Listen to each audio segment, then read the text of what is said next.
మన ప్రాణప్రియుడు పెళ్లి కుమారుడైన యేసుక్రీస్తు ప్రభుల వారి పరిశుద్ధమైన నామములో మీ అందరికీ రెండవ రాకడ దీవెన మేఘారోహణ వాక్యము ఆత్మ తండ్రి దయచేయను గాక. ఆమేన్. రైట్, మనం చదువుకున్న వాక్యము మరొకసారి చదువుదాము. పరమగీత గ్రంథము 2వ అధ్యాయము 8వ వచనం. ఆలకించుడి, నా ప్రియుని స్వరము వినబడుచున్నది, ఇదిగో అతడు వచ్చుచూ ఉన్నాడు. దేవుడికి మహిమ కలుగును గాక. దేవుని పిల్లలారా, ఈ రోజు మన వాక్య సందేశం ఏంటంటే దేవుని స్వరము. దేవుని స్వరము. ఈ యొక్క పరమగీత గ్రంథం యొక్క రచయిత మహారాజు అయినటువంటి సొలొమోను గారు. మహారాజైన దావీదు గారి యొక్క కుమారుడు సొలొమోను మహారాజు గారు రాసినటువంటి దివ్యమైన గ్రంథం. ఈ పరమగీతం అనే పుస్తకం యూదులైన వారికి పరమ పవిత్రమైన గ్రంథం. మనకు కూడా ఈ పరమగీతము పుస్తకం చాలా పవిత్రమైన పుస్తకం. బైబిల్ గ్రంథంలో ప్రేమ పుస్తకాలు కొన్ని ఉన్నాయి. అందులో ఒకటి ఈ యొక్క పరమగీతం. దేవుని ప్రేమను చాటే పుస్తకాలు, వెల్లడి చేసే పుస్తకాలు, మనకు పంచే పుస్తకాలు పరిశుద్ధ గ్రంథంలో పాత నిబంధనలో ఉన్నాయి, కొత్త నిబంధనలో కూడా ఉన్నాయి. పాత నిబంధనలో ద్వితీయోపదేశ కాండము దేవుని యొక్క ప్రేమను మనకు తెలియజేసే గ్రంథం. దేవుని ప్రేమ అని అనేక సార్లు రాయబడిన పుస్తకం ఏదంటే ద్వితీయోపదేశ కాండం. అందులో దేవుడు ప్రేమ చాలా సార్లు చెప్పబడింది. ఆ తర్వాత పాత నిబంధన గ్రంథంలోనే దేవుని ప్రేమను మనకు పరిచయం చేసి తెలియజేసే పుస్తకం రూతు గ్రంథం.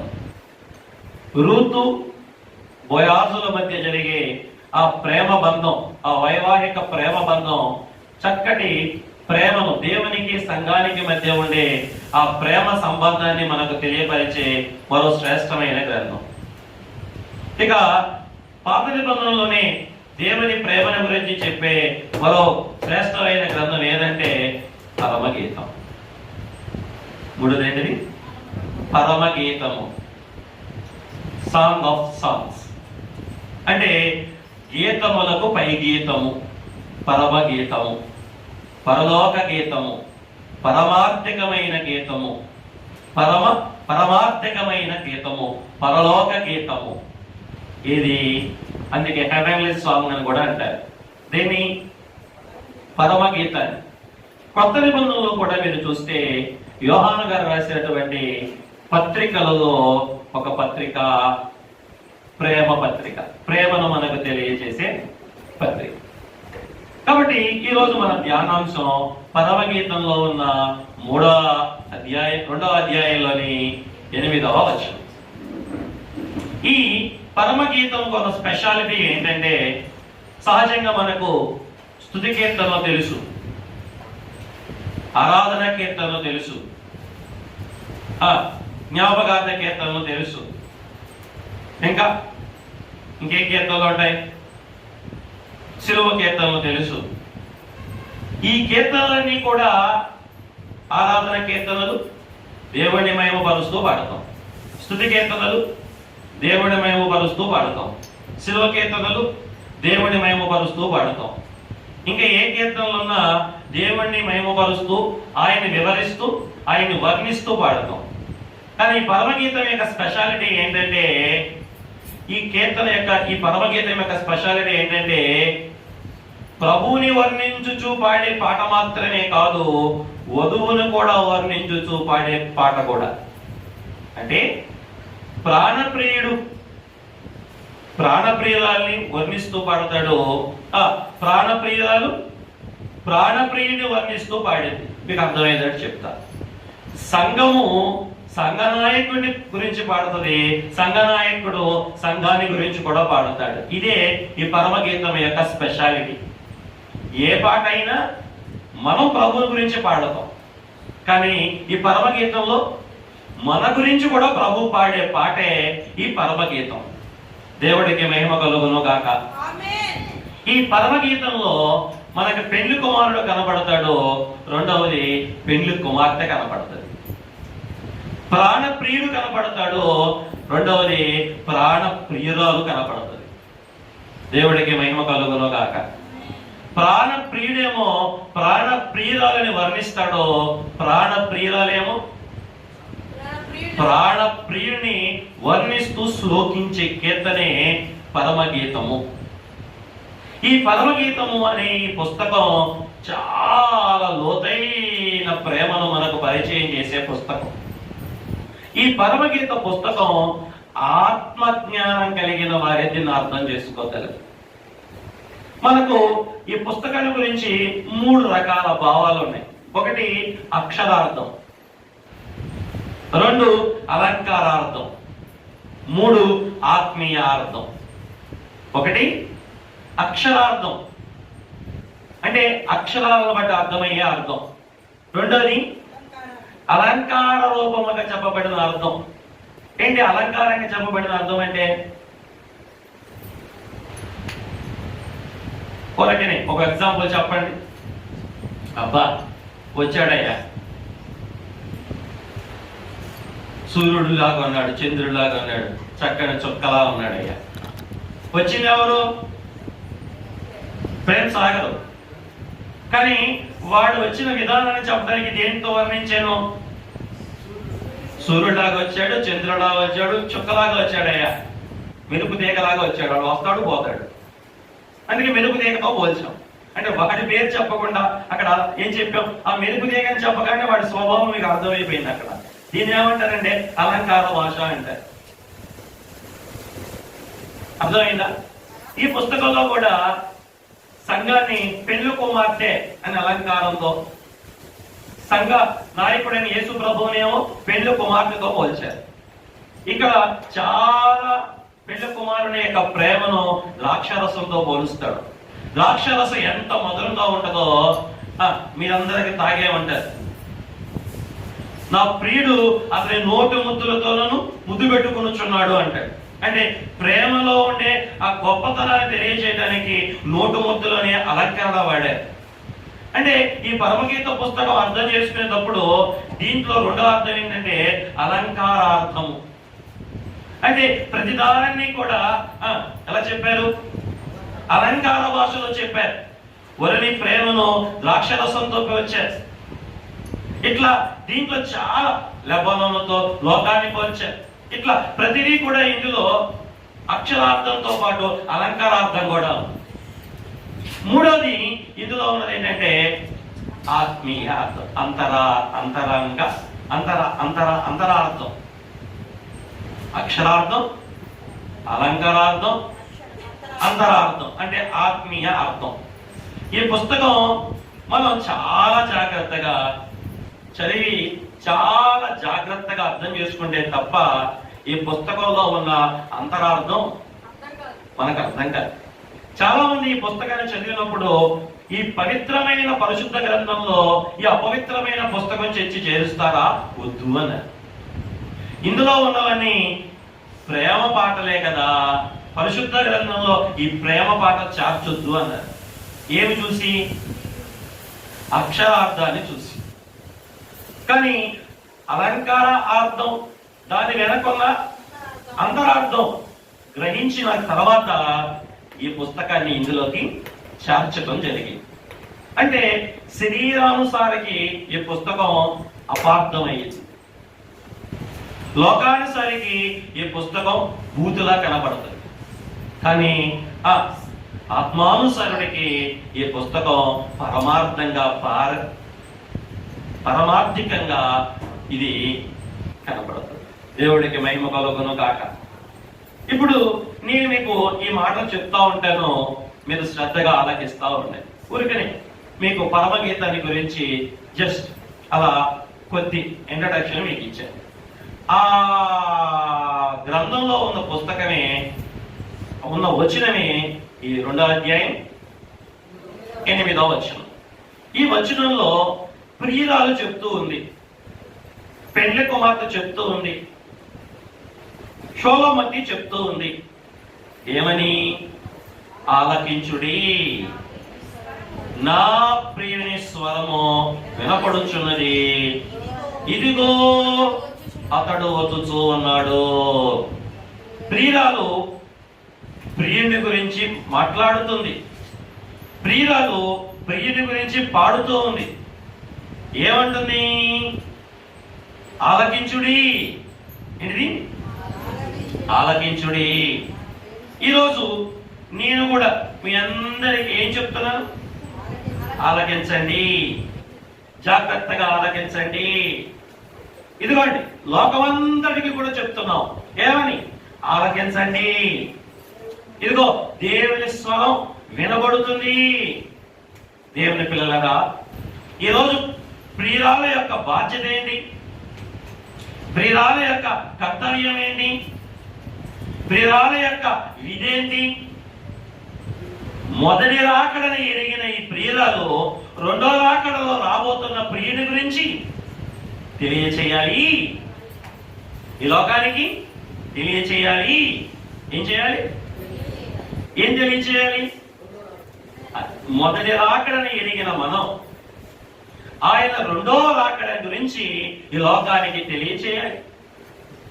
ఆయన మొదటి రాకడలో నరుడుగా వచ్చాడు, బెత్లెహేము బాలుడుగా వచ్చాడు, మరియా సుతుడుగా వచ్చాడు, యోధా గోత్రికుడిగా వచ్చాడు. ఇదంతా కూడా మనం ఎరిగిన వారమే. ఆయన ఎరిగిన మనం ఆయన ఎరగని ఈ లోకానికి ఏం చేయాలి? ఆయన ద్వితీయాగమనం గురించి తెలియచేయాలి. ఇదిగో ఆయన స్వరం వినబడుచున్నది. ఏ స్వరం? ప్రకటన గ్రంథంలో ఇందాక నేను చదివేనే, ఇదిగో నేను త్వరగా వచ్చుచున్నాను. ఏంటిది? ఇదిగో నేను త్వరగా వచ్చుచున్నాను. ప్రకటన గ్రంథంలో 22వ అధ్యాయంలో 7వ వచనంలో ఇది 3 చోట్ల చెప్పబడింది. ఒకటి 7వ వచనంలో ఉంది, రెండవది 12వ వచనంలో ఉంది, మూడవది మరి ఆఖరి నుంచి 2వ వచనం అనగా 20వ వచనంలో కూడా ఉంది. ఏమని? త్వరగా వచ్చుచున్నాను. ప్రకటన గ్రంథము 22వ అధ్యాయం 7వ వచనంలో ఉంది ప్రభు స్వరం, నేను త్వరగా వచ్చుచున్నాను. రెండోది 7వ వచనంలో ఉంది. ఏంటిది? ఇదిగో నేను త్వరగా వచ్చుచున్నాను. మూడవది 20వ వచనంలో ఉంది. ఏమని? అవును, త్వరగా వచ్చుచున్నాను. చూడండి, పెళ్లి కుమార్తె చెప్పాల్సిందేంటి? చెప్తుందేంటి? ప్రభు వచ్చుచున్నాడు. పెళ్లి కుమారుడు చెప్తుందేంటి? ఇదిగో నేను త్వరగా వచ్చుచున్నాను. ఈ రెండింటిని కలిపి ఒక మాటలో చెప్పండి, మరణాతా.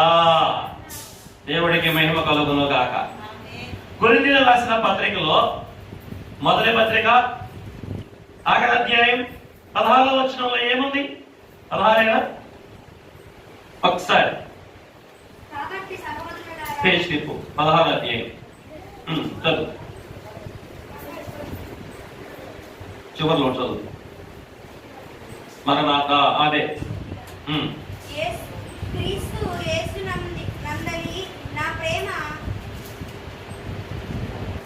22వ వచనం, ఎవడైనను ప్రభువును ప్రేమింపకుంటే వాడు శపింపబడును గాక. ప్రభువు వచ్చుచున్నాడు. ఆదిమ భాషలో అనగా ప్రభు వచ్చుచున్నాడు, లేక ప్రభు వచ్చి ఉన్నాడు, లేక ప్రభువా రమ్ము. చూడండి, పెళ్లి కుమార్తె స్వరం ఏంటి? మరణాత, ప్రభు వచ్చుచున్నాడు. పెళ్లి కుమారుడు స్వరం ఏంటి? ఇదిగో నేను త్వరగా వచ్చుచున్నాను. అంటే ఏంటి? మరణాత. మనం మరణాత చెప్తున్నాం, ప్రభు కూడా మరణాత చెప్తున్నాడు.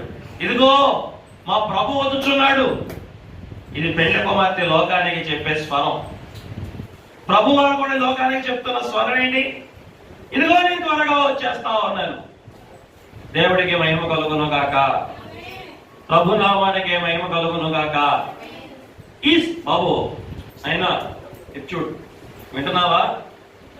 ఇటు తిరుగు, ఇటు తిరుగు, ఆ స్తంభం గడికెళ్ళి, ఆ స్తంభం గడికెళ్ళి. రైట్, దేవుడికి మహిమ కలుగును గాక. చెప్పండి, పెళ్లి కుమార్తె ఏం చేస్తుంది? ప్రభు వదులుతున్నాడు. ఇది పెళ్లి కుమార్తె యొక్క విధి, పెళ్లి కుమార్తె యొక్క బాధ్యత, పెళ్లి కుమార్తె యొక్క భాగ్యం. ఏం చేయడం? ప్రభు వదులుతున్నాడు.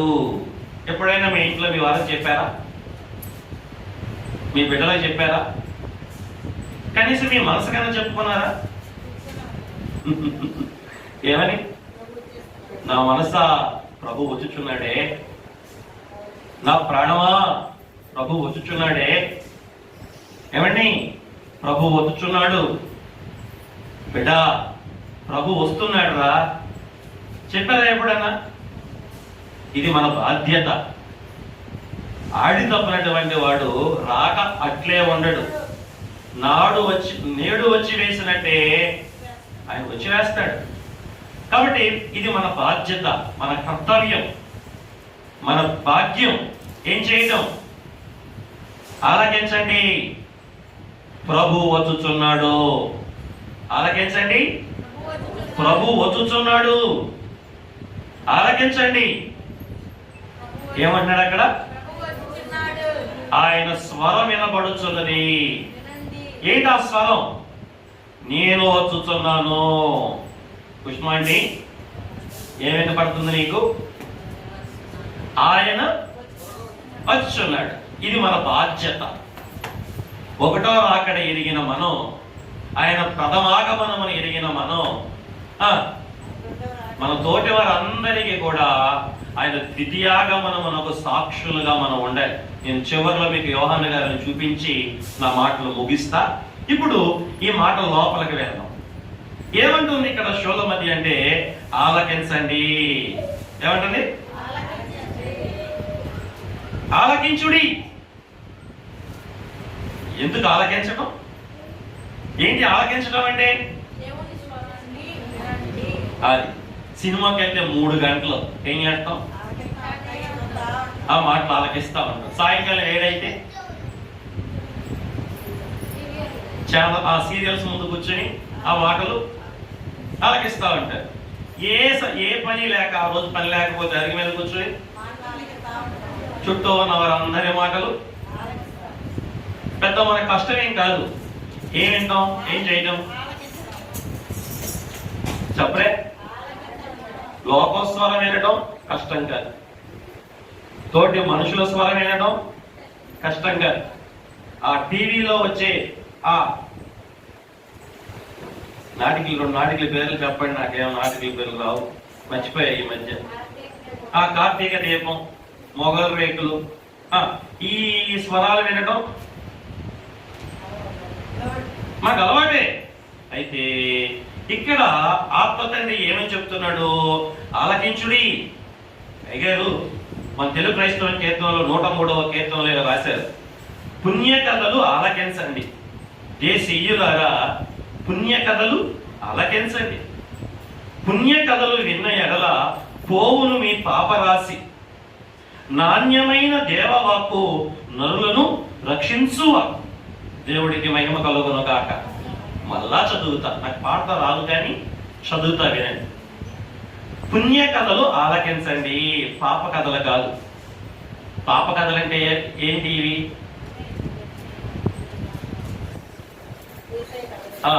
ఇంతవరకు సినిమాలు, నాటికి ఎలా ఉండే అంటే 2 భార్యలకు ఒక భర్త ఉండేవాడు.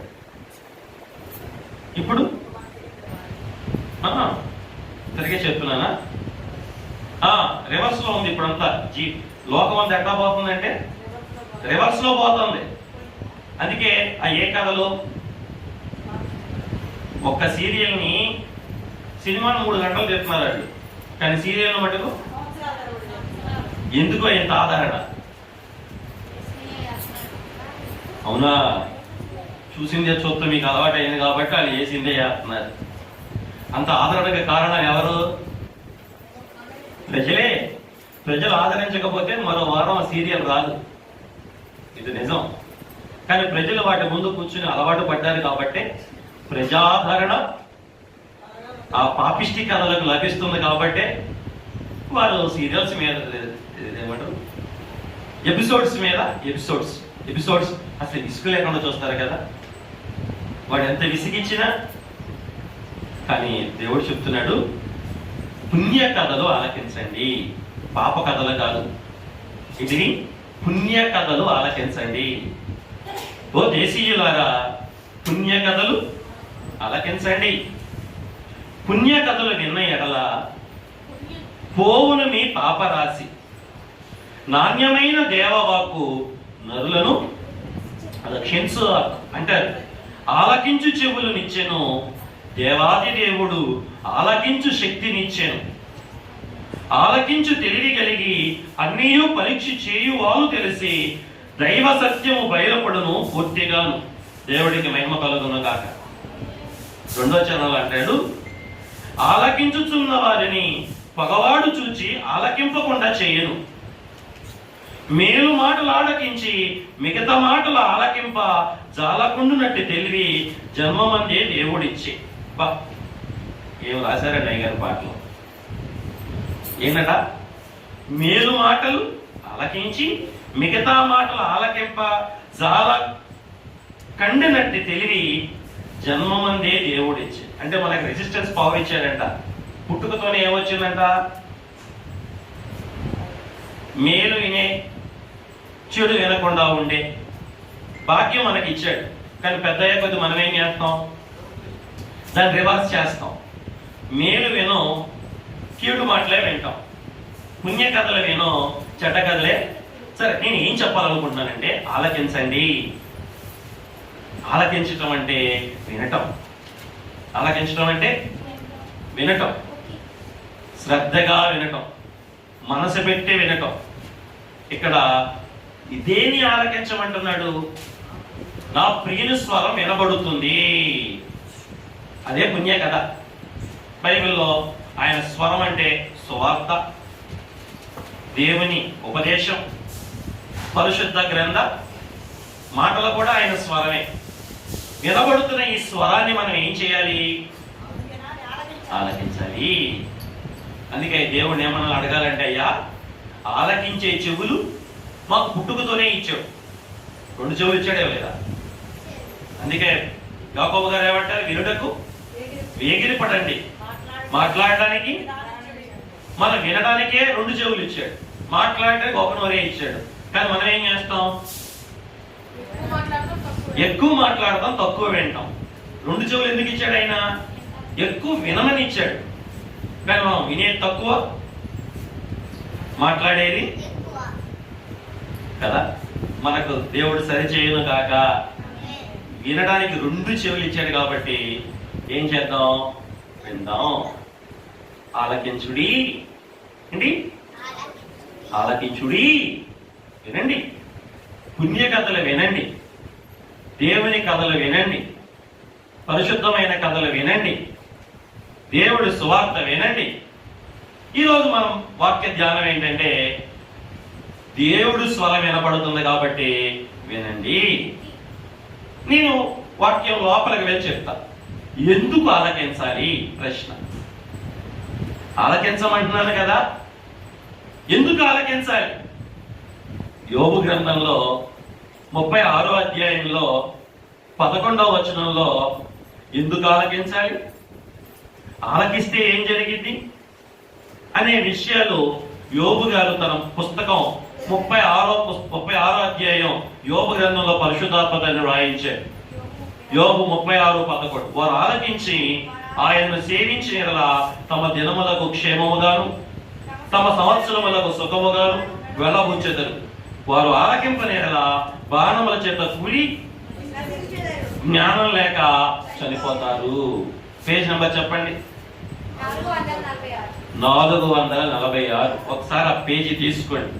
446 పేజీలో ఈ మాట రాయబడింది. ఆలకించుడి.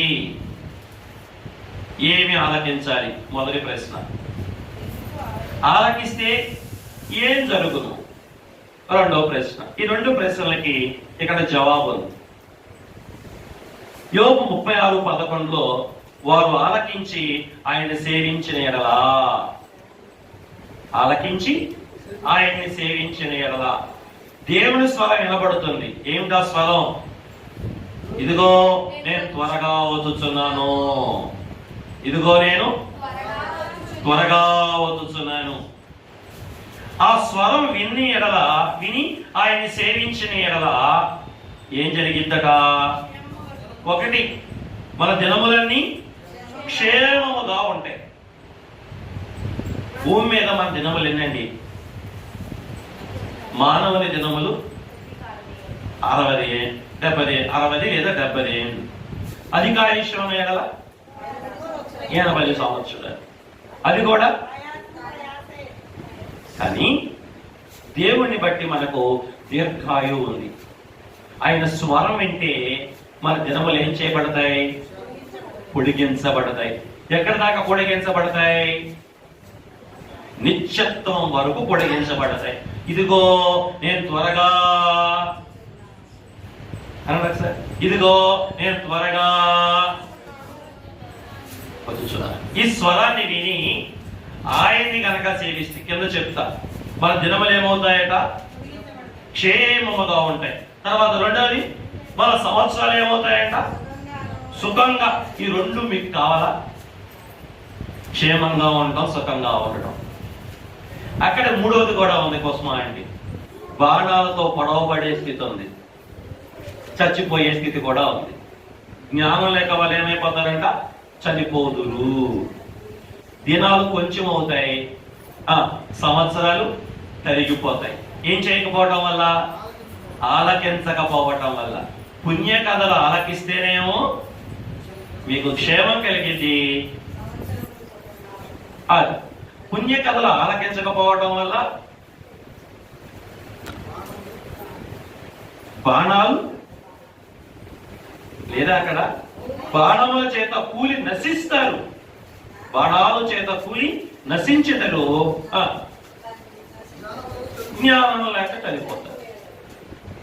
అంటే ఈ స్వరం ఏం చేసేది? మనకి జ్ఞానం ఇచ్చింది.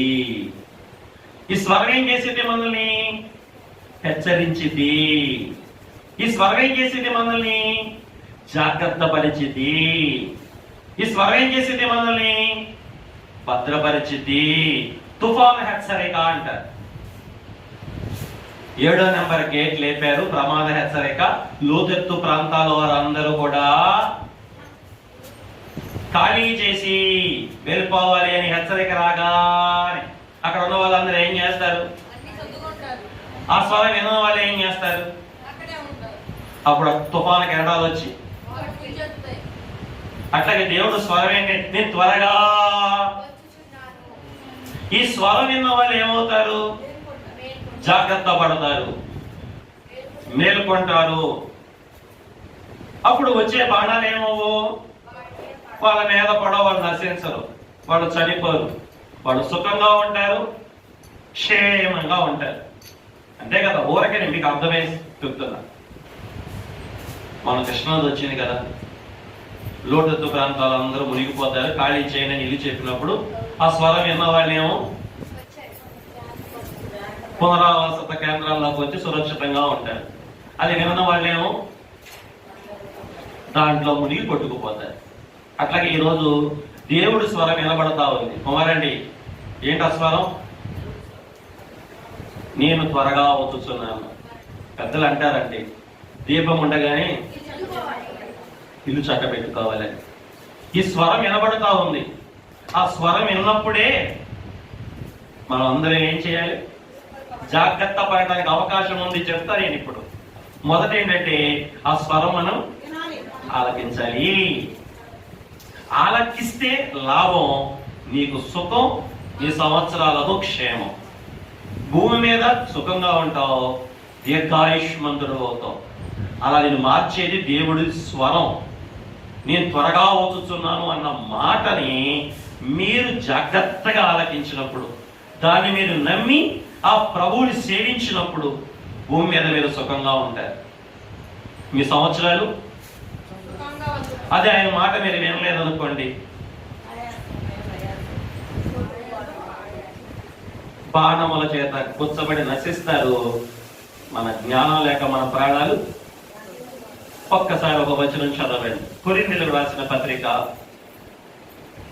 15వ అధ్యాయం 34వ వచనం. మొదటి పత్రిక 15వ అధ్యాయం 34వ వచనం. దేవుని గురించిన జ్ఞానం కొందరికి లేదు. ఎందుకని జ్ఞానం లేకపోవడానికి కారణం?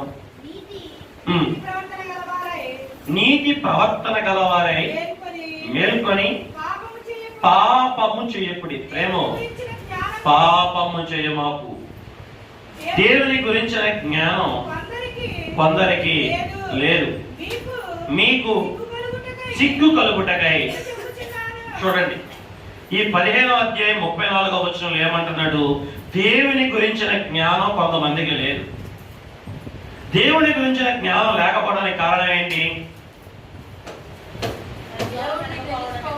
దేవుని స్వరం ఆలకించకపోవటం. ఏంటి అది? పుణ్య కథలు, దేవుడి ఉపదేశం, అది. దేవుని జ్ఞానం లేకపోవడానికి కారణం దేవుడి మాటలు ఆలకించకపోవటం, దేవుడి స్వరం ఆలకించకపోవటం. మనం వినకపోతే జ్ఞానం రాదు. మీకు తెలుసు కదా, గత 2 వారాలుగా చెప్పా. ఈ ప్రవచన గ్రంథంలోని వాక్యాలు వినువాడు ధన్యుడు, వాటిని చదువువాడు ధన్యుడు, వాటిని గైకొన్నవాడు ధన్యుడు. ఆయన స్వరం మనం వినటం వల్ల మనకి జ్ఞానం వచ్చింది. అయ్యగారు 4 మాటలు చెప్పారు.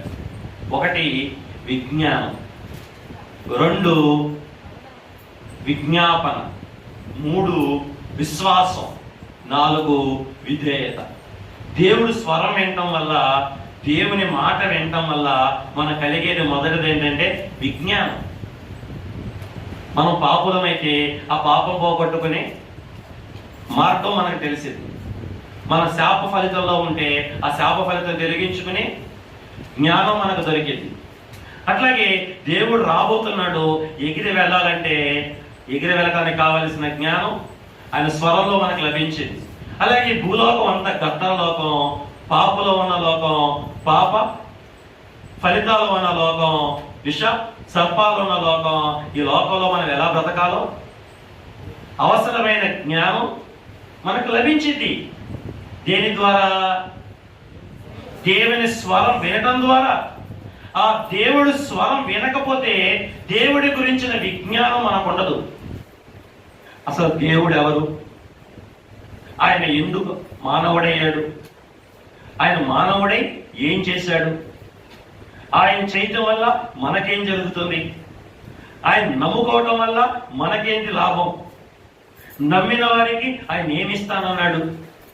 ఆయన ఎప్పుడు వస్తానన్నాడు? ఎక్కడికి వస్తానన్నాడు? ఎలాగొస్తానన్నాడు? ఎవరు తీసుకెళ్తానన్నాడు? ఎక్కడికి తీసుకెళ్తానన్నాడు? తీసుకెళ్ళి ఏం చేస్తానన్నాడు?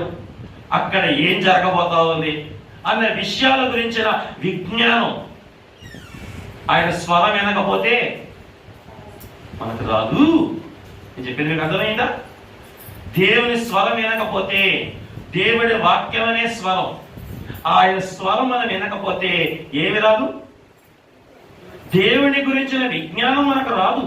పుస్తకాలు చదివితే పుస్తక జ్ఞానం వచ్చింది, లోక జ్ఞానం వచ్చింది. కానీ దేవుడు స్వరం వింటే దేవుని గురించిన విజ్ఞానం మనకు తెలిసింది. దేవుడు గుణలక్షణాలు ఎలాంటివి, దేవుడి స్వరూప స్వభావాలు ఎలాంటివి, దేవుడు మన కొరకు ఏం చేస్తామన్నాడు, ఈ విషయాలన్నిటిని గురించిన విజ్ఞానం ఇచ్చేది దేవుని స్వరం, దేవుని వాక్య స్వరం, ఆయన కంఠస్వరం, ఆయన పరిశుద్ధ గ్రంథ స్వరం. మనకి మొదటకి ఇచ్చేది ఏంటంటే విజ్ఞానం. ఆ విజ్ఞానాన్ని బట్టి మనకి ఏం కలిగింది? విశ్వాసం. దేవుడు ఎటువంటి వాడో, దేవుడు ఎలాంటి వాడో, దేవుడు ఏం చేస్తాడో నీకు తెలిసిందనుకో, ఇక ఆయన మీద ఏం చేస్తావు? విశ్వాసం ఉంచుతావు, ఆయన మీద నమ్మకం ఉంచుతావు, ఆయన మీద నువ్వు ఆధారపడతావు, ఆయన నువ్వు సేవిస్తావు, ఆయన మీద నువ్వు ఆనుకుంటావు. ఆనుకునేటట్టు, సేవించేటట్టు, నమ్ముకునేటట్టు, ఆధారపడేటట్టు నీకు విశ్వాసం ఇచ్చేదేంటిది? దేవుని గురించిన విజ్ఞానం. ఆ విజ్ఞానం ఎక్కడి నుంచి వచ్చింది? దేవుడు స్వరం వినటం వల్ల నీకు వచ్చింది. మీరు ఆ స్వరమే వినలేదనుకోండి, ఆ కత్తులన్నీ వచ్చి మిమ్మల్ని ఏం చేస్తామంటే మిమ్మల్ని నాశనం చేస్తాయి. ఏది కత్తులు? వారి మొదటి మాటలు వరదీసిన కత్తులు అని కీర్తనకారుడల్లా కుసుమాంటి. వారి మాటలు ఏంటంట? వరలో నుండి తీసిన కత్తులు. ఎవరి మాటలు? పట్టుకున్నాను కానీ ఆయన మాట్లాడే మాటలన్నీ, దాన్ని చేసుకున్నాను కానీ దాని నోట్లోంచి వచ్చే మాటలన్నీ, వీడి కన్నాను కానీ వీడి మాటలన్నీ మా పేరుకేనండి, మా తోడుకోడు అది మాట్లాడే మాటలన్నీ ఏంటివి? ఈ కత్తులన్నీ ఏం చేస్తాయి ప్రియాంక? ఊగు ముందుకు అంటావు నోరు తెరిసి. మీరు చెప్పండి చెప్పండి అనేది ఎందుకంటే గుర్తుంటుందండి. నాకు సేమ్ సంబంధం ఏదైనా ఉంటే లోపలికి ఏం పోదు. చెప్పండి మాటలు, ఎలాంటి మాటలు ఇవన్నీ? పరదీసిన ఈ మాటలు వచ్చి ఏం చేస్తాయి? నేను పొడిచి చంపేసి మా పాతలానికి పారేస్తాయి. ఏ మాటలు ఎనకపోతే దేవుని మాటలను వింటే నీకు విజ్ఞానం వచ్చింది. ఎవరి గురించి విజ్ఞానం? దేవుడిని గురించిన విజ్ఞానం. అప్పుడు ఈ కత్తులన్నీ వచ్చి గుచ్చుకోవడానికి అవకాశం లేదు, ఎందుకంటే నువ్వు డాలు పెట్టుకుని ఉంటావు. విశ్వాసం అనే డాలు పెట్టుకుంటావు. వాక్య స్వరం వినడం వల్ల ఆ వాక్య స్వరమే నీకు విజ్ఞానం ఇచ్చి నీకు విశ్వాసం ఇచ్చింది. ఆ విశ్వాసం అనే డాల్ అంతా పెట్టుకుంటావు. వాడు ఎన్ని కత్తులు పెట్టి నిన్ను కొట్టినా చాప్రే, ఆ డాల్ నీ ప్రాణాన్ని కాపాడింది. ఇక నువ్వు చచ్చిపోవు, ఇక నువ్వు మరణించవు, ఇక నువ్వు ఎలా ఉంటావు? సుఖంగా ఉంటావు, క్షేమంగా ఉంటావు. ఆ స్వరమే నేను వినలేదనుకో, ఆ విజ్ఞానమే నీకు లేదనుకో. ఏ విజ్ఞానం? అపోస్తలుడైన పౌలు అద్భుతంగా చెప్తాడు కొరింథీయులకు రాసిన 2వ పత్రికలో. చదువుతారా ఒకసారి? ఆయన కూడా దేవుడి జ్ఞానం గురించి ఎలా చెప్తాడో. కొరింథీయులకు రాసిన 2వ పత్రిక. కత్తులు వచ్చినప్పుడు పౌలు గారు ఏమంటాడో చూడండి ఒకసారి. 2వ పత్రిక అపోస్తలుడైన పౌలు గారు 4వ అధ్యాయం 7వ వచనం, 8వ వచనం చూడండి. ఎటుపోయినను శ్రమపడుచును ఇరికింపబడిన వారం కాము, అపాయంలో ఉన్న కేవలం ఉపాయం లేని వారం కాము, తరమపడుచున్న దిక్కు లేని వారం కాము, పడద్రోయబడిన నశించిపోయే వారం కాము. ఏమేమి వచ్చినాయంట? ఎడబాపు వచ్చింది, శ్రమ వచ్చింది, అలాగే అపాయాలు వచ్చాయి, అలాగే తరవబడే స్థితి వచ్చింది, అలాగే దిక్కు లేని స్థితి వచ్చింది. ఇవన్నీ బాణాలు. ఈ బాణాలు వచ్చినప్పుడు మనమైతే ఏమైపోతాం? ఏం ప్రియాంక, ఏమేమి వచ్చింది మీకు కూడా నాకు కూడా ఏమవుతాయి రోజు? ఏమి లేవా మీకు? తరవబడే స్థితి, పడగొట్టడానికి ప్రయత్నం చేసే స్థితి. అసలు ఏంటి గుడికి రాలేదని ఎన్ని కారణాలు చెప్తారు? ఆ కారణాలు ఇక్కడ లేవు. అన్ని ఉన్న పౌలేమన్నాడు తెలుసా? అపాయంలో ఉన్నమేమో ఉపాయం లేని వారంగా. ఆ ఉపాయం ఏంటి? దేవుని స్వరం. అలాగే తరవబడుచున్న మేము ఇరికింపబడలేదు, ఇరికింపబడకుండా కాపాడింది ఏంటి? దేవుడి స్వరం. తరవబడుచును దిక్కు లేని వారని కాదు, ఆ సమయంలో దిక్కేంటి? దేవుడి స్వరం. పడద్రోయబడినను నశించిపోయిన వారం కాదు, నశించకుండా కాపాడినేంటి? దేవుడి స్వరం. అర్థమైంది మీకు? అర్థమైందే మీకు? ఇన్ని బాణాలు వస్తూ ఉన్నా మేము ఏమైపోవాల్సింది? పాటికి నశించిపోవాల్సింది. ఏమి నశించకుండా ఇంకా మేము ఉన్నామంటే దానికి కారణం ఏంటో తెలుసా? కింద చూడండి, కింద చెప్తాడు కావాలండి. యేసు యొక్క జీవం మా శరీరం ముందు ప్రత్యక్షపరచబడ్డకై యేసు యొక్క మరణానుభవం మా శరీరం ఎల్లప్పుడూ వహించుకున్నప్పుడు యేసు ప్రభు వారు జీవం మాలోకి రావాలంటే యేసు ప్రభు యొక్క శ్రమలు కూడా మాకు ఎవరు చెప్పారు ఈ మాటలన్నీ? యేసు ప్రభు స్వరం చెప్పింది. నా శరీరంలో మీరు అవయవాలు అవ్వాలంటే నా శరీరంలో నేను పడిన శ్రమలన్నీ మీరు అనుభవించాలి. నాకు ఈ మహిమ ఎలా వచ్చింది? శ్రమ పడటం వల్ల వచ్చింది. ఇప్పుడు మీకు నా మహిమ మీకు రావాలంటే మీకు కూడా ఏమొచ్చింది? మీకు శ్రమ వచ్చింది అని దేవుడు స్వరం చెప్పింది. ఆ స్వరం చెప్పింది కాబట్టి పౌలు ఏమంటున్నాడు ఇక్కడ, ఆయన జీవములో మేము పాలిభాగస్తులము కావాలంటే ఆయన శ్రమలో కూడా మేము పాలిభాగస్తులం అవ్వాలన్న సంగతి మాకు తెలుసు. ఎలా తెలుసు? దేవుడు స్వరం చెప్పింది, దేవుడు వాక్యం చెప్పింది. అది ఆ వాక్యం స్వరం మీరు వినలేదనుకోండి, కష్టాలు వచ్చినప్పుడు, ఆపదలు వచ్చినప్పుడు, అపాయాలు వచ్చినప్పుడు, ఇవన్నీ వచ్చినప్పుడు ఏమంటారు? ఏంటోలేనైనా విజ్ఞానం లేకపోతే విశ్వాసం ఉండదు. ఇక్కడ విజ్ఞానం కలిగిన పౌలు ఏమంటున్నాడు తెలుసా? ఇవన్నీ మాకు కామనే, మేము యేసు జీవములో పాలిభాగస్తులం అవ్వాలనుకుంటున్నాం కాబట్టి యేసు శ్రమలో కూడా మేము పాలిభాగస్తులం అవ్వాలి. మీకు అర్థం కదా? నాన్న కట్టుకుని ఇంటికి వారసులు అవ్వాలంటే నాన్న ఇల్లు కట్టేటప్పుడు రాళ్ళు మోయొద్దా? ఒక్కొక్కనే మీకు అర్థం అవడానికి ఎగ్జాంపుల్ చెప్పా. నాన్న కట్టే ఇంటికి మీరు వారసులు అవ్వాలంటే నాన్న ఇల్లు కట్టేటప్పుడు ఆ ఇంటికి రాళ్ళు మోయొద్దా? మీకు అర్థమైందా లేదా? మీకు అర్థమైందా? నాన్న ఆస్తిలో నేను వారసుని అవ్వాలంటే నాన్న పని చేసేటప్పుడు ఆ పనిలో నేను శ్రమ పడొద్దా? పాలిభాగస్తుడు అవ్వద్దా? పౌలదే అంటున్నాడు, యేసు జీవములో నేను పాలిభాగస్తుడు అవ్వాలంటే యేసు ప్రభు శ్రమానుభవములో నేను పాలిభాగస్తుడు అవ్వద్దా? అవ్వాలి. అందుకే నాకు తరవబడే స్థితి, ఇరికించబడే స్థితి, నెట్టబడే స్థితి, ఇలాంటివన్నీ కూడా ఏమవుతున్నాయి చెప్పండి మాకు? ఈ జ్ఞానం ఎవరు ఎట్లా వచ్చింది పౌలుకి? దేవుడి స్వరం విన్నాడు కాబట్టి ఆ స్వరం వల్ల విజ్ఞానం వచ్చి ఆ విజ్ఞానంలో ఏం కలిగి ఉంటున్నాడు? విశ్వాసాన్ని కలిగి ఉండి వచ్చిన శ్రమలన్నిటిలో కూడా దేవుడికి విధేయుడై దేవుడికి విజ్ఞాపనం చేస్తూ ఉన్నాడు. రండి కొంచెం కింద చదవండి, ఏమంటాడు? 11వ వచనం. ఏలయనగా 10వ వచనం. యేసు యొక్క జీవము మా శరీరమందు ప్రత్యక్షపరచబడకై యేసు యొక్క మరణానుభవం మా శరీరం ఎల్లప్పుడూ సహించుకొని పోవచ్చు. సహించుకోవడం అంటే ఏంటి? అంటే విధేయత చూపటం. విధేయత చూపటం. ఆయన స్వరం వల్ల విజ్ఞానం వచ్చింది, విజ్ఞానాన్ని బట్టి విశ్వాసం కలిగింది, విశ్వాసాన్ని బట్టి విధేయత చూపుతున్నాడు. దేనికి? వచ్చిన శ్రమలకు విధేయత చూపుతున్నాడు. ఇంకొంచెం ముందుకెళ్దాం.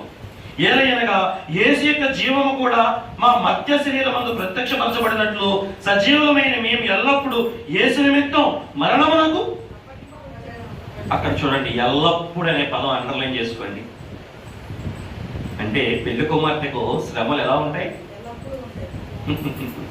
మనకు 2 రోజులు వచ్చిన జ్వరానికి అల్లాడిపోతున్నాం. కానీ ఇక్కడ ఏమని చెప్పబడింది? ఎల్లప్పుడు. పౌలు గారు ఆనందంగా చెప్తున్నాడా, ఏడుస్తూ చెప్తున్నాడా? అంటే అది ఏడుస్తూ చెప్తున్నాడా, ఆనందంగా చెప్తున్నాడా? ఏం పౌలు అంకుల్? పౌలు గారు ఈ మాటలు కొరింథీ సంఘానికి ఉత్తరంలో చెప్తున్నాడు.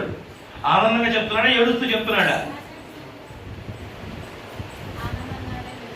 మీకు 1 కోటి రూపాయలు ఇస్తానంటే ఆ 1 కోటి రూపాయలు కావాలంటే మీరు 1 లక్ష రూపాయలు బాధపడాలి. బాధపడతారా, బాధపడరా? దేన్ని చూసి? పౌలు గారు చెప్పండి, మీకు అర్థం అవడానికి ఈ భాష పాడేది అంతే. నాకు నా దేవుడు 1 కోటి రూపాయల ఆస్తిని అంటే ఆయన జీవములో నాకు అమర్త్యతను ఏర్పాటు చేశాడు. ఈ మర్త్యమైన శరీరాన్ని చేసి అమర్త్యమైన శరీరం ఇవ్వబోతున్నాడు. ఆ అమర్త్యమైన శరీరం పొందబోవడానికి నేను ఎల్లప్పుడూ ఈ భూలోకంలో ఈ శరీరంలో మేము చనిపోతూ ఉంటాం. ఎవరి కోసం? యేసు ప్రభు కోసం. మీకోసమే అంటాడు చూడండి కింద వచనాలు, నాకు కొంచెం చదవండి. కావున మాలో మరణము, మీలో. చూసారా చూసారా చూసారా చూసారా ఎంత మాట అన్నాడు. ఈ మాట నాకు చాలా నచ్చింది, అందుకే మీ ఎదురుగా తీసుకొచ్చాను. ఏమన్నాడు? మాలో మరణమును, మీలో జీవమును. మాకు ఈ కష్టాలన్నీ దేనికి అనుకుంటున్నారు? మీకు జీవం ఇవ్వటానికి, మీకు జీవం ఇవ్వటానికి. మాకేమో ఎల్లప్పుడూ మరణానుభవం, మీకేమో అంతే. మన శుక్రవారం ఎంతమంది వచ్చారు గుడిలోకి? అది పాస్టర్ గారికి ఏం తెలుసా? తెలుసా? మరణంతో సమానం. నిజం, మరణానుభవం. మరి అయినా కానీ ఎందుకు ఇవన్నీ అంటే మీకు జీవం కలగడానికి. ఒక రోజుకైనా చూసి మారుతారేమో, ఒక రోజుకైనా మారుతారేమో, ఒక రోజుకైనా జీవంలోకి వస్తారేమోనని. మాకు ఇది మరణం. తలుపులన్నీ తెలిసి గుడి ఖాళీగా ఉండటం, పాదిరి గారికి మరణానుభవం. అయినా ఈ మరణం అంతా ఎందుకు అనుభవించే? చక్క ఆదివారం కానుక, శుక్రవారం కానుకలు ఏం లేదు, నాకేంటి ఆదాయం, నాకేం ఆధారం లేదు, నాకేమీ లాభం లేదు, తలుపు వేసి పోవచ్చు కదా. ఎందుకని తలుపు వేసుకుని పోవటానికి లేదు? ఇది వ్యాపారం కాదు, డబ్బుల కోసం చేసే వ్యాపారం కాదు ఇది. డబ్బుల కోసం చేసే ఉద్యోగం కాదు ఇది. లాభ సంచులు నింపుకునే వృత్తి కాదు ఇది. ఈ వృత్తి దేనికి? మీలో జీవం కలిగించే వృత్తిది, మిమ్మల్ని బ్రతికించడానికి దేవుడు ఇచ్చిన వృత్తిది. అందుకే పౌలు అంటున్నాడు, మాలోనేమో మరణానుభవం, మీలోనేమో. ఇన్ని బాధలు పడి, ఇన్ని కష్టాలు పడి ఎందుకు ఇంకా వదిలిపెట్టిపోతే పోదు? పౌలు అంటున్నాడు వదిలిపెట్టిపోవచ్చుగా. కానీ స్వరం ఏమి చెప్తుంది? ఇదిగో నేను త్వరగా వచ్చుచూ ఉన్నాను అన్నది పౌలుకి విజ్ఞానం ఇచ్చింది, పౌలుకి విశ్వాసం కలిగించింది, పౌలుకి విధేయత నేర్పించింది. అందుకే పౌలు ఏం చేస్తున్నాడు? వెళ్ళిపోతున్నాడా? భరిస్తున్నాడా? ఎందుకు ఆ భరింపు? మీకు జీవం, మాకు శ్రమానుభవం. దేవుని స్వరం ఇచ్చిన విజ్ఞానం. ఇంకొంచెం కిందకి వెళ్దాం రండి. మీ నిమిత్తమే మరణమునకు అప్పగించుకుంటున్నాను, కావున మాలో మరణం, మీలో జీవం కార్యసాధక మగుచున్నది. కృప ఎక్కువ మంది ద్వారా ప్రబలి దేవుని మహిమ నిమిత్తమై కృతజ్ఞతాస్తుతులు విస్తరింప చేయలాగున సమస్తమైనవి మీ కొరకై ఉన్నవి. చివరకు వచ్చింది విజ్ఞాపన. చివరికి వచ్చిందేంటి? ఈ పరిస్థితిలో కూడా నేను ఏం చేస్తున్నాను? దేవుడికి మీ గురించి ఎల్లప్పుడూ కృతజ్ఞతాపూర్వకమైన స్తుతులు స్తోత్రాలు చెల్లిస్తూ ఉన్నాం. దేనికి బదులు? దేనికి బదులు? ఏడవాల్సిన దానికి బదులు ఏం చేస్తా ఉన్నాం? కృతజ్ఞతాస్తుతులు స్తోత్రాలు చెల్లిస్తాం. విడిచిపెట్టి వెళ్ళిపోవాల్సిన దానికి బదులు నిలిచే మరణానుభవాన్ని అనుభవిస్తా ఉన్నాం. ఇంత క్రియకు కారణం దేవుని స్వరము. ఎవరిలో దేవుని వాక్యం ఉంటుందో పౌరులు, వారు మాత్రమే ఇలా దేవుడి కొరకు భక్తిగా నిలబడగలుగుతారు. ఆ వాక్యం ఏం చేసేదంటే వచ్చే కత్తుల్ని నీకు తగలనివ్వకుండా డాలుగా ఉండి, విశ్వాసం అనే డాలు కలిగి నువ్వు నశించకుండా, నువ్వు మరణించకుండా ఆ స్వరం ఏం చేసేది? నీలో అంతకంతకి మహిమానుభవాన్ని, అంటే సుఖాన్ని, క్షేమాన్ని కలిగించిందే. కానీ చెప్పండి, అది దేన స్థితిని మనకి రానివ్వదు. అందుకే మనం ఏం చేయాలి? దేవుని స్వరమేనా? కుమారుడు లక్ష్మీ తింటున్నావా? మన బైబిల్ తీసి చదువుకున్నావా? రోజు ఒకసారి నా టీవీలో ఒక వాక్యంలో పెట్టుకుంటున్నావా? నైనా ఆ స్వరం వింటే విజ్ఞానం వచ్చింది. ఎవరి గురించి? దేవుడి గురించి. మీ ఇళ్ళలో అందరికీ టీవీలు ఉన్నాయి, అందరికీ వాక్యాలు వస్తాయి. ఇప్పుడు ఒక రోజున పెడతారా? ఒక పూటన పెడతారా? మీ అందరికీ సెల్ ఫోన్లు ఉన్నాయి, సెల్ ఫోన్లో యూట్యూబ్లు ఉన్నాయి. మీ అయ్యగారి మాటలు కూడా వస్తాయి యూట్యూబ్లో, బాబాయ్ గారి మాటలు వస్తాయి. రోజు బాబాయ్ గారు రోజుకు ఒక ప్రోగ్రాం చేస్తా ఉన్నారు. మన మిషన్ అధ్యక్షుడు చక్కని రాకడ వర్తమానాలు ఉన్నాయి. ఎప్పుడైనా విన్నారా? విన్నారా? దేవుడి స్వరం ఈరోజు విరివిగా వినపడతా ఉంది. ఎప్పుడైనా వింటున్నారా? వినటం వల్ల ఎన్ని భాగ్యాలు ఉన్నాయో చూసారా? దేవుడు స్వరం వినటం వల్ల నీ బ్రతుకు సుఖంగాను, క్షేమంగాను, నీ దినాలు సుఖంగాను నువ్వు గడపడానికి ఉపయోగపడేది దేవుడి స్వరం. ఆ స్వరం మీరు వినలేదంటే మీ బ్రతుకంతకి ఆడవటం, సావటమే. ఏ రోజు ఒక్కరోజు కూడా మీరు నవ్వుతూ అమ్మ బాగున్నారా అంటే నవ్వుతూ మీరు చెప్పలేరు. మీరు నవ్వుతూ ఒక మాట చెప్పలేకపోతున్నారంటే మీరు ఏం వింటలేరని అర్థం. You are neglecting the voice of God. దేవుని స్వరాన్ని మీరు నెగ్లెక్ట్ చేస్తున్నారు. అది వింటలేదు కాబట్టి మీ కుటుంబాల్లో ఏడుపు, మీ కుటుంబాల్లో చెప్పండి నాశనం. ఏడుపు నాశనం అంటే ఏమవుతాం?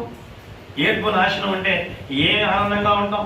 ఆ ఏడుపు నాశనం అంటే ఏం సంతోషంగా ఉంటాం? ఆ ఏడుపు నాశనం కారణం ఏంటంటే దేవుడు స్వరం వినకపోవటం. ఈ రోజైనా నా మాట మీరు కొంచెం ఆలకించండి. దేవుడు స్వరం వినండి. ఆ స్వరం మీకు దేవుడి గురించిన విజ్ఞానం, దేవుని యందలి విశ్వాసం, దేవునికి విధేయత చూపించే వారిగా చేసి దేవుడికి విజ్ఞాపనకర్తలుగా మిమ్మల్ని మార్చింది. ఏంటా విజ్ఞాపన? ప్రభువైన యేసు రమ్మను ప్రార్థననే కోమో సబలకు మార్గమే కాగా ఇతర, సబలకు మార్గమే కాగా ఇతర, జనులకు కూడా ఇదే ప్రార్థన, జనులకు కూడా ఇదే ప్రార్థన. త్వరగారాతున్నా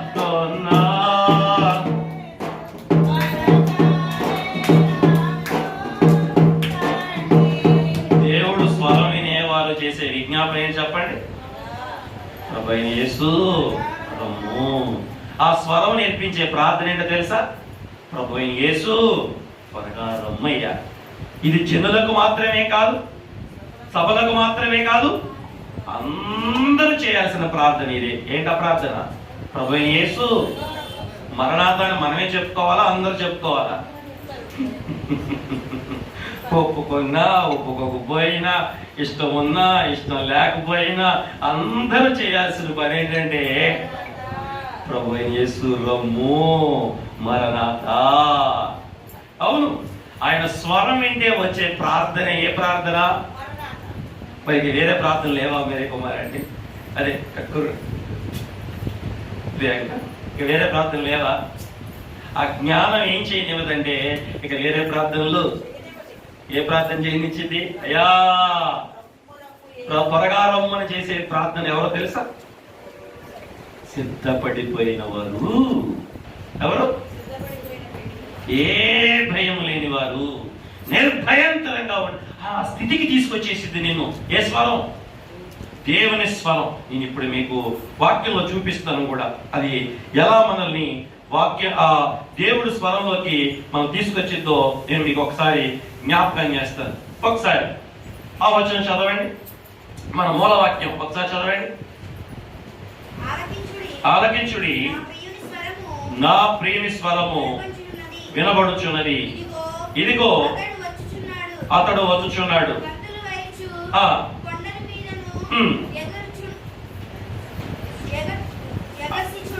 ఎట్లా వస్తున్నాడట? గంతులు వేస్తూ వస్తున్నాడట. ఆయన స్వరం ఏంటి? ఇదిగో నేను త్వరగా. ఎట్లా వస్తున్నాడు? ఎక్కడ?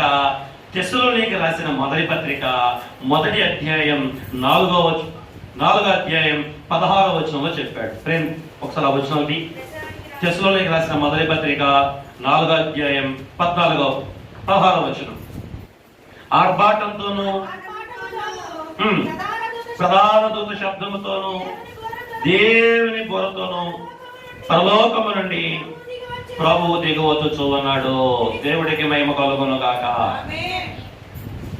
ఆయన ఎలా వస్తున్నాడట? ఆయన ప్రధాన ఆర్భాటంతో వస్తున్నాడట. రెండోది ప్రధాన దూత శబ్దంతో వస్తున్నాడట. మూడోది దేవుని బోరతో వస్తున్నాడు. ఒకసారి చూడండి ఆ రోజు నోవా గారు చెప్తున్నప్పుడు దేవుడు స్వరాన్ని ఆ ప్రజలు విన్నారా? ఎన్ని సంవత్సరాలు చెప్పాడు తెలుసా? 120 సంవత్సరాలు చెప్పాడు నోవా గారు. ఇందాక కుమారుడు వాక్యం చదివారు కదా, 120 ఏళ్ళు చెప్పాడు కుమారండి ప్రభు వచ్చుచున్నాడు అని మనం చెప్తున్నాం. కానీ నోవా గారు ఏం చెప్పాడు? జలప్రళయం రాబోతుంది, జలప్రళయం రాబోతుంది, జలప్రళయం ప్రజలందరూ ఏమనుకున్నారు తెలుసా? కొట్టేశ్వర అండి, ఆ లోకం ఎంత నెమ్మదిగా ఉంటే జలప్రళయం వచ్చిందంట, వీడికి పిచ్చెక్కిందన్నారు. ఎవరిని? అందరూ పెళ్లి చేసుకుంటా ఉన్నారు, అందరూ ఇల్లు కట్టుకుంటా ఉన్నారు, అందరూ వ్యవసాయం చేసుకుంటా, ఎవరు బిజీలో వాళ్ళు ఉన్నారు. ఇందులో ఏమైందో తెలుసా? ఏమైందో తెలుసా? నోవా గారు చెప్పినట్టు జలప్రళయం వచ్చింది. నోవా గారు మాట ఎవరు విన్నారు? వాళ్ళ ఇంటి వాళ్ళు విన్నారు. తన భార్య వింది, తన 3 కొడుకులు విన్నారు, తన 3 కోడళ్ళు విన్నారు. విన్న వాళ్ళేమో ఓడలోకి వెళ్ళారు. దాంతోపాటు నోవా మాట ఎవరన్నారు తెలుసా? పక్షులు విన్నాయి, పశువులు విన్నాయి. పక్షులు పశువులు విన్నాయి, ఇవి కూడా లోపలికి వచ్చాయి. కానీ మనుషులేనండి, మనుషులే దేవుడు స్వరం విన్నారు. దేవుడు స్వరం ఎటువంటిదో 29వ అధ్యాయం కీర్తనలో చెప్పాడు. నేను మీకు ఎంత చెప్పినా మీకు గ్రహించరు కాబట్టి నేను గుర్తు చేస్తున్నా. దేవుడు స్వరానికంట ఇరిలు ఏం చేస్తాయంటే ఈనేస్తాయంట. కీర్తనకారుడు కవిత్వాన్ని ఏం చేస్తారు? కవిత్వం కడతారు. ఆ కవిత్వంలో దేవుడు స్వరాన్ని ఎలా పోల్చాడంటే రకరకాలుగా పోల్చాడు. వీటన్నిటి భావం ఏంటంటే దేవుడు స్వరం భయం కొలిపేది, భయం కొలిపేది. అంత భయపెట్టినా కానీ నోవా కాలంలో ఎవ్వరు వినలా. నేను 4 వారాలుగా మిమ్మల్ని భయపెడుతున్నా కానీ ప్రభు వస్తున్నాడు, శ్రమల పాలు అవుతారని చెప్పినా కానీ మీకు కూడా భయం వేస్తున్నారు కన్నా. ఆయన స్వరానికి లేళ్ళు ఈనేస్తున్నాయంట, అగ్ని కాలిపోతుందంట, పర్వతాలు వణికిపోతున్నాయంట, మెరుపులు పడుతున్నాయంట, భూకంపం వస్తుందంట. ఎవరి స్వరానికి? కానీ నోవా కాలంలో దేవుడి స్వరం అంత విరివిగా ప్రకటించబడిన ఒక్కడు చెల్లించాల. అందుకే దేవుడు రాకడ దినాలు దేంతో పోల్చాడంటే నోవా కాలంతో పోల్చాడు. ఈ రోజు మనుషులు గుండెలు కూడా ఎట్లా ఉన్నాయి? దేవుడు స్వరానికి భూములు బద్దలవుతున్నాయి, కానీ మన గుండెలు మట్టుకు అమ్మో అంత బద్దలైపోయింది కదా.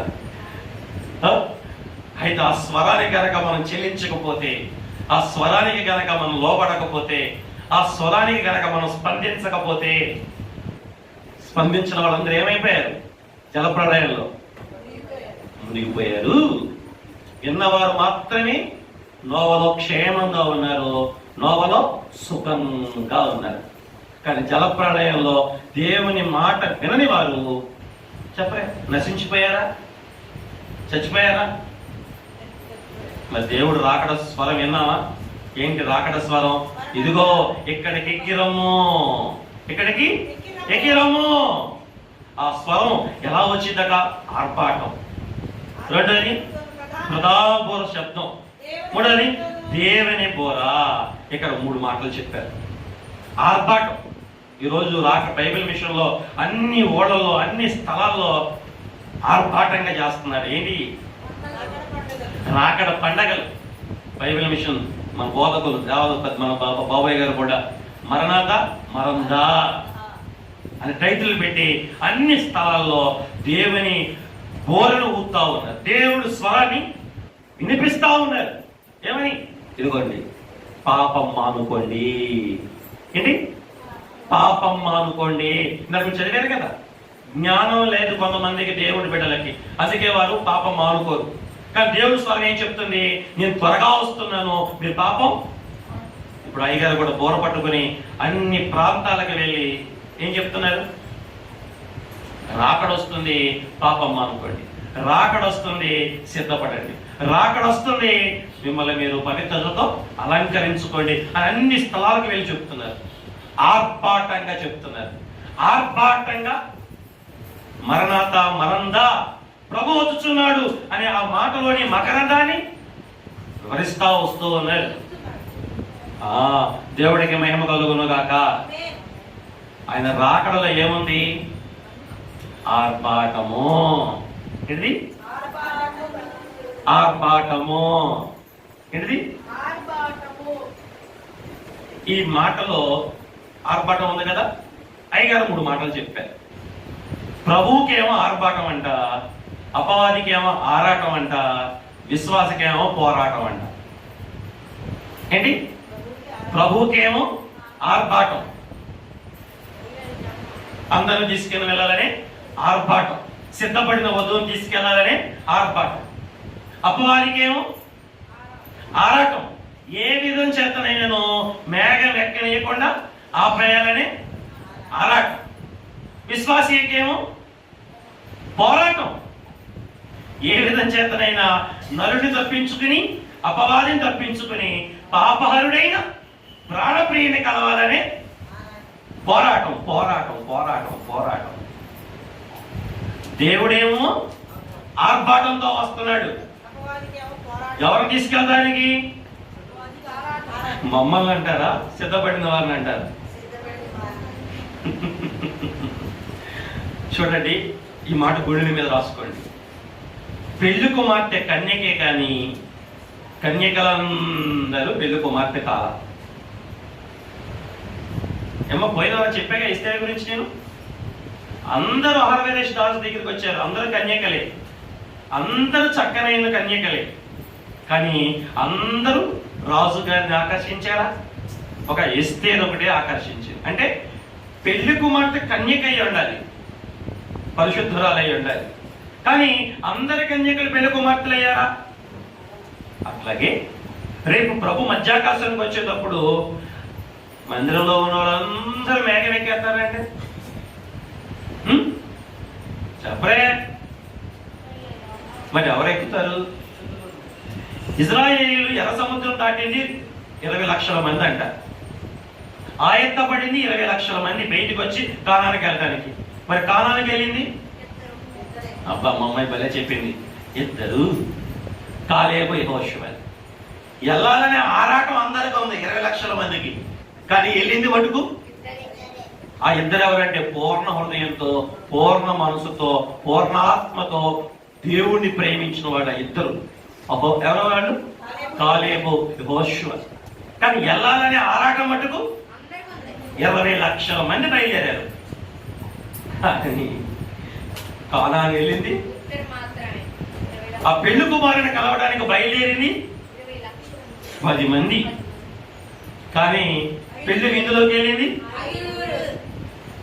అందుకే మరి మనందరూ రేపు మేఘం ఎక్కాలో అవుతా, మనందరూ తీసుకెళ్ళటం ఎలా వస్తున్నాడు? ఆర్భాటంతో వస్తున్నాడు. అది ఆరాటంతో వస్తున్నాడు. ఎవరి కోసం? అలంకరించబడిన పెళ్లి కుమార్తెను తీసుకుని వెళ్తానికి. అనండి మాట, అలంకారం లేకపోతే తీసుకెళ్ళడం. మోయ్ వింటున్నారా? అలంకారం లేకపోతే, అలంకారం అంటే ఏంటి? సిద్ధపాటు. ఏ అలంకారం? 29:3లో, కీర్తన 29:2లో ఉంటది, ప్రతిష్ఠితమైన ఆభరణముల చేత అలంకరించబడి సాగిలపడాలి అంటాడు. ప్రతిష్ఠిత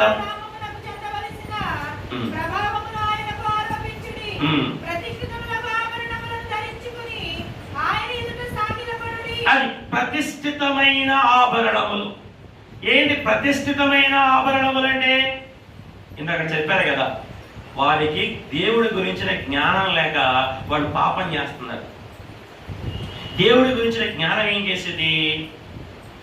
మనల్ని పాపం అక్కడే ఉంటది. ఏమని? ఆ వచనాల పైన, కొరింథీ పత్రికలో పైన ఉంటది. ఏమని ఉంటదంటే, అవిశ్వాసులతో విచ్చోడిగా ఉండమాకని.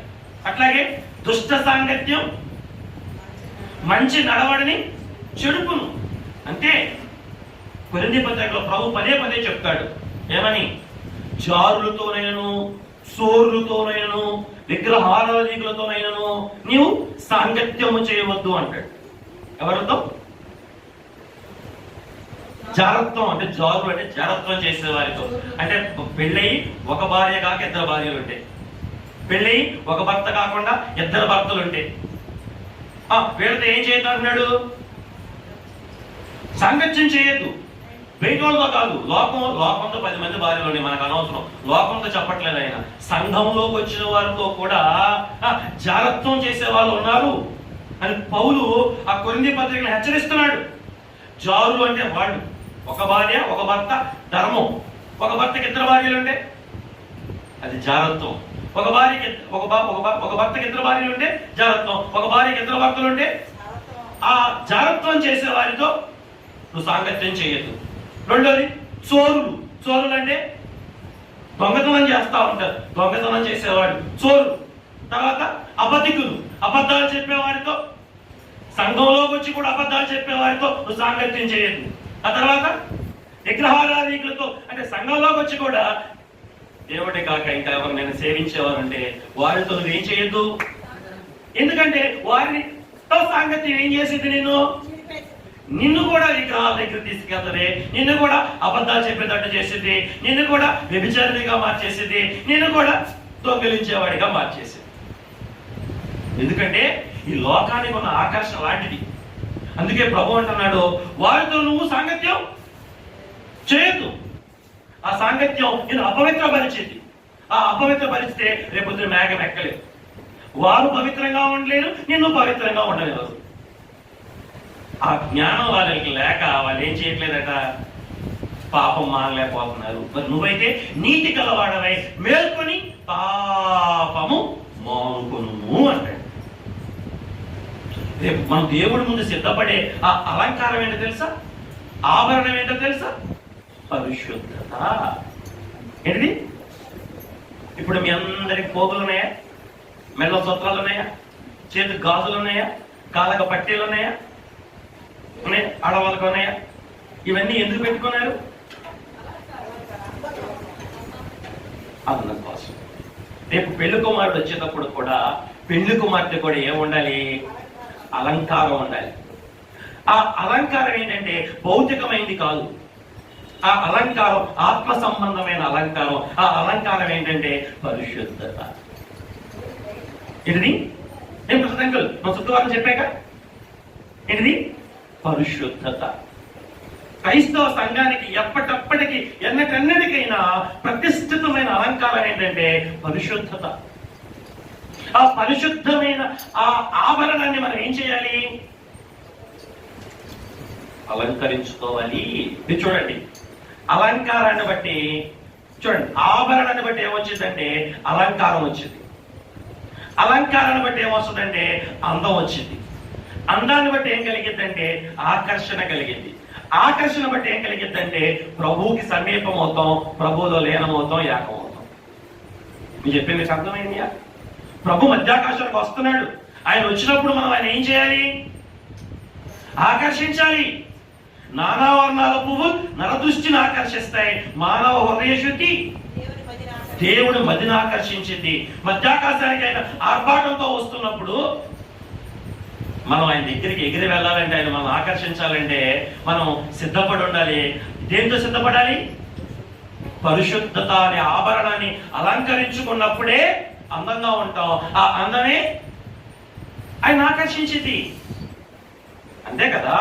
ఆభరణాలు ఎందుకు అంటే అలంకరించుకోవడానికి, అలంకారం ఎందుకంటే అందంగా ఉండడానికి, అందం ఎందుకంటే ఆకర్షించడానికి, ఆకర్షణ ఎందుకంటే ఎగిరి వెళ్ళటానికి. ప్రభు ఆర్భాటంతో వస్తున్నాడు. ఎవరి కోసం? అలంకరించుకొని సిద్ధపడిన పెళ్లి కుమార్తెను ఎత్తుకు ఆర్భాటంతో వస్తున్నాడు. మరి పెళ్ళి అంటే మీకు ఆర్భాటమా కాదా? మీకు పెళ్ళి అంటే ఆర్భాటమా కాదా? మీ పెళ్ళిళ్ళు ఆర్భాటానికి చేశారా లేదా? చేసుకున్నారా లేదా? పెళ్ళి అంటే ఆర్భాటమే కదా. అప్పు తెచ్చి మరి అన్ని ఖర్చు పెడతాం. ఆర్భాటం. ఆయన కూడా ఆర్భాటంతో రాబోతున్నాడు. ఎవరి కోసం? సిద్ధపడిన వారి కోసం. ఏ విధమైన సిద్ధపాటు? పరిశుద్ధత అనే అలంకరణను ధరించుకొని అందంగా ఆకర్షించగలిగిన స్థితికి వచ్చిన వారిని ఆకర్షించుకొని పోవటం. ఆయన ఆర్భాటంతో వస్తున్నాడు. ఆర్భాటం అయింది, ఇది బాగుంది. రెండోది ఆరాటం. అపవాదిది ఆరాటం. గర్జించు సింహం వలె ఎవరిని మింగుదామా? ఎక్కడికి వెళ్ళకుండా, ఆ ఆర్భాటంలోకి వెళ్ళకుండా, ఆ ఉత్సవంలోకి వెళ్ళకుండా ఎవరిని లాగేద్దామా అని ఆడేం చేస్తున్నాడు, ఆరాట పడతా ఉన్నాడు ఎవరెక్కడ దొరుకుతారా అని. దేంతో? నిద్ర మొత్తుతో, తిండి మొత్తుతో, ఐహిక విచారాలనే మత్తుతో మనుషుల్ని లాగేయాలని చెప్పి ఆడేం చేస్తున్నాడు. ఎంత మందిని లాగేస్తే అంత మంది లాగేదేమో ఆడపడుతున్నాడు. యేసు ప్రభు ఏమో ఎంత మంది అయితే అంత మంది తీసుకెళ్ళిపోవడానికి ఆయన ఆరాటంతో వస్తుంటే, ఆర్భాటంతో వస్తుంటే, వీడేమో ఎంత ఎక్కువ మందిని లాగేయగలిగితే అంత మంచిదని చెప్పి అంత ఎక్కువగా లాగేయడానికి, ఆయన పైకి ఆకర్షించడానికి ఆర్భాటంతో వస్తున్నాడు, వీడేమో కిందకి లాగేయడానికి ఆరాటంతో ఉన్నాడు. మరి పైకి వెళ్ళడానికి కిందకి వెళ్ళడానికి మధ్యలో మనం ఏం చేయాలి? పోరాటం చేయాలి. మనం పోరాటం చేయకపోతే అపవాది ఆరాటంలో మిగిలిపోతాం.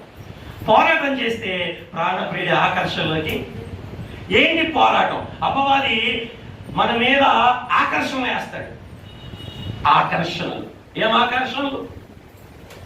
శోధన ఆకర్షణలు, శ్రమ ఆకర్షణలు, లోకాకర్షణలు, శరీర కార్యములనే ఆకర్షణలు. ఈ ఆకర్షణలు మన మీదకు పంపించి మనల్ని ఏం చేయాలని చూస్తాడు? కిందకి లాగేయాలని చూస్తాడు. రాకడ ఆలోచన లేకుండా చేస్తాడు. ఇక అసలు వస్తున్నాడని ఆలోచన ఉండదు మనకి. ఆయన ఏమో ఆర్పాటంతో వస్తున్నాడు. ఆ స్వరం వినకుండా చేయడానికి ఇక్కడ వీడు గోలు గోలు గోలు మోతలు మోగిస్తా ఉంటాడు. ఈ మోత మోగిస్తా ఉంటే ఆ స్వరం వినపడద్దా? ఇక ఎందులో ఉంటాం మనం? ఎందులో పడుతాం? ఈ సంసారికమైన వ్యాపకాల్లో చిక్కుకుపోయి, ఈ జీవన సంబంధమైన గొడవల్లో చిక్కుకుపోయి, ఈ భయంకరమైన విందుల్లో ఇరుక్కుపోయి, చెప్పండి, ఆయన దేవుని ఆర్భాటంలోకి పోకుండా వీడి ఆరాటంలోనే, వీడి ఆరాటంలో మనం మిగలకుండా ఉండాలంటే మనం పోరాటం చేయాలి. దేవుడు చెప్పలయ్యా, నా వేళ్ళకి పోరాటం నేర్పించు, నా చేతులకి యుద్ధం నేర్పించు. అందుకే జయించిన వారిని నాతో కూడా నా తండ్రి సింహాసనం. అంటే ఎవరు వెళ్తారు మేఘం మీద కంటే? జయించిన వాడే. దేన్ని జయించిన వాడు? అపవాదిని, పాపాన్ని, శరీరాన్ని, లోకాన్ని. ఈ ఆకర్షణలన్నీ జయించిన వాడే పరిశుద్ధుడు అవుతాడు. ఆ పరిశుద్ధుడే ప్రభుని ఆకర్షించి మేఘంలోకి వెళ్తాడు. ఊరకనే ఉందనుకున్నారా? మహిమ ఎవడికి దేవుడు ఊరకనే ఇచ్చును, మర్యాదగా దేవుడు మహిమ ఎవరికైనా ఇస్తాడా? పోరాటం లేకుండా మీకు 40 బస్తాలు ఇంటికి వస్తున్నాయా? 5 ఏళ్ళు లోపలికి వెళ్తున్నాయా? 5 ఏళ్ళు లోపలికి వెళ్తాకి దినవెల్లా పోరాడాల్సి వస్తుంది. మరి మహిమలోకి వెళ్ళాలంటే ఎంత పోరాటం కావాలి? మరి పోరాటం లేక ఇంట్లో పడుకుంటే మేఘం ఎక్కుతామా? ఇంకోమనండి, నువ్వు చెప్పుకో 10 అంటావా? నీ మీద ప్రేమతో చెప్తున్నా. పోరాటం చేయకుండా ఆకర్షణలు గెలవలేవు. మనం పోరాడినది మనుషులతో కాదు, ఎవరితో? అంధకార శక్తులతో. ఎఫెసీ పత్రిక 6వ అధ్యాయంలో పౌలు చెప్పలేదా? మనం పోరాడిన మనుషులతో కాదు, దురాత్మలతో మనం పోరాడేది, వాయుమండల అధిపతితో మనం పోరాడేది, చీకటి శక్తులతో మనం పోరాడేది. అంటే పోరాడకుండా వెళ్తామా? దేవుడిదేమో ఆర్భాటం, దెయ్యానిదేమో ఆరాటమే. కానీ నువ్వు పోరాడితే మనం దేవుడి భూమి మీద మిగల్చడం, మనదేమో పోరాటం. ఆ స్వరం వినడానికి మనం పోరాటం చేయాలి. దేవుడు ఆర్భాటంతో వస్తున్నాడు, వీడు ఆ స్వరం వినపడకుండా ఇక్కడ ఆరాటం. అందుకే అయ్యగారు అన్నారు, నరుడు నపవాదియు అడ్డుపరపలేదు, పాపహరుడు వచ్చేస్తున్నాడు అన్నాడు. కాబట్టి ఆయన వచ్చేస్తున్నాడు, ఆయన స్వరం మనం వినాలి. ఆఖరి మాట, భూమి మీద ఆయన స్వరం ఎవరు వింటారో వారికి మాత్రమే రేపొద్దున మధ్యాకాశానికి వచ్చినప్పుడు ఆ స్వరం వినపడుతుంది. మరి ఆ స్వరం వింటే తప్ప మనం ఏం చేయలేం. మేఘనే ఆ స్వరం వినాలంటే భూమి మీద సన్నిధిలో ఏం చేయాలి? పోరాడాలి. శరీరంతో ఏం చేయాలి? పోరాడాలి. అపవాదితో ఏం చేయాలి? పోరాడాలి. లోకంతో ఏం చేయాలి? పోరాడాలి. శోధనతో ఏం చేయాలి? పోరాడాలి. పాప ఫలితాలతో ఏం చేయాలి? పోరాడాలి. మనం ఆత్మ సహాయంతో వీటిని గెలిచినప్పుడు చెప్పరే మనం ఏమవుతాం? ప్రభువుని ఆకర్షించే వధువులమై జయించిన వాడు నాతో కూడా ఆ అనుభవంలో చేరగలుగుతాం. అంటే ధన్యత ప్రాణప్రియుడు మనందరికీ దయచేయను కాక.